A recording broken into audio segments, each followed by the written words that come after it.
অনুরূপভাবে লামাযহাবীরাও সুবিধামতো বিভিন্ন সময়ে বিভিন্ন নামে বিভিন্ন পরিচয়ে আত্মপ্রকাশ করে।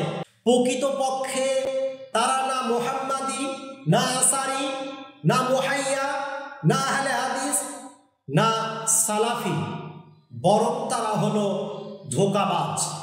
হামিদা ও মুসাল্লি আম্মা বাদ।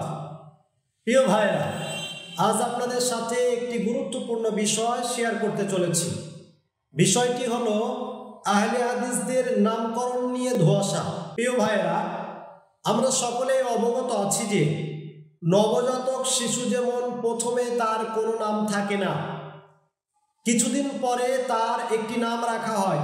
পছন্দ না হলে তা পরিবর্তন করে আবার একটি নাম রাখা হয়। অনুরূপভাবে ভারতবর্ষে নবজন্ম লামাযহাবী নামক নতুন দলটির প্রাথমিক পর্যায়ে কোনো নাম ছিল না। তাদেরকে যখন সাধারণ মানুষরা ওয়াহাবি বলতো, সে সময় তারা নিজেদেরকে মুহাম্মাদি বলে ঘোষণা করে এবং পর্যায়ক্রমে সুবিধামতো মুহাইয়া, গায়ের মুকাল্লিদ, আহলে হাদিস ইত্যাদি নাম বরাদ্দ করতে থাকে। সৌদি আরবের তেল পেট্রোলের পয়সা পাওয়ার জন্য, আরবীয়দেরকে ধোঁকা দেওয়ার জন্য নিজেদের নাম পাল্টায় এবং তারা সালাফি নামে আত্মপ্রকাশ ঘটায়। প্রিয় ভাইরা, এ বিষয়ে আহলে হাদিস মতবাদের অন্যতম ব্যক্তি মৌলভী মোহাম্মদ শাহজাহানপুরী, তিনি ছাড়াও আরো বেশ কয়েকজন একথা নিজ বইয়ে স্বীকার করেছেন।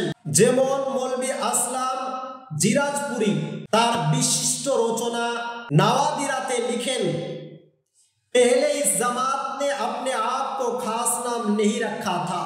मौलाना शहीद के बाद जब मुखालिफों ने उनको बदनाम करने के लिए वहाबी कहना शुरू किया तो वो अपने आप को मोहम्मदी कहने लगे, फिर उसको छोड़कर अहले हदीस का लक़ब इख्तियार किया।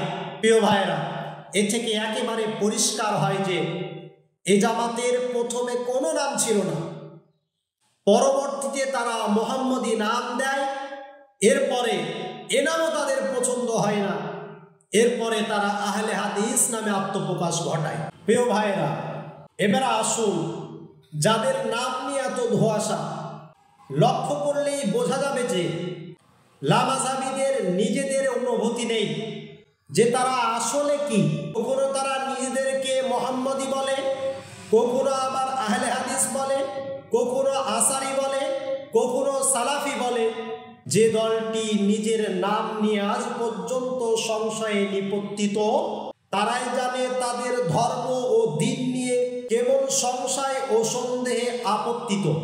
আর যে মতবাদে এত সংশয় ও সন্দেহের অবকাশ রয়েছে তা গ্রহণ করা সন্দেহমুক্ত তথা হক হওয়ার নিশ্চয়তা কোথায়? প্রিয় ভাইয়েরা, এ কথাটি মাথায় রাখুন।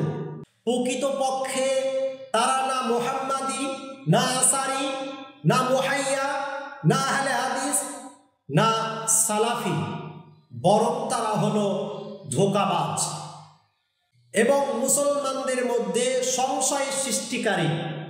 সাধারণ মানুষদেরকে ধোঁকা ও প্রতারণার মানুষই তারা এই সমস্ত নাম ব্যবহার করে থাকে।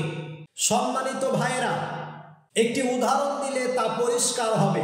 আমরা সকলেই অবগত আছি যে নির্বাচনের সময় কোন চরিত্রহীন মহিলা তার প্রকৃত নাম, স্বামীর নাম চেঞ্জ করে, বোরখা পরিবর্তন করে বিভিন্ন পরিচয়ে পালাক্রমে ভোটদান করে থাকে।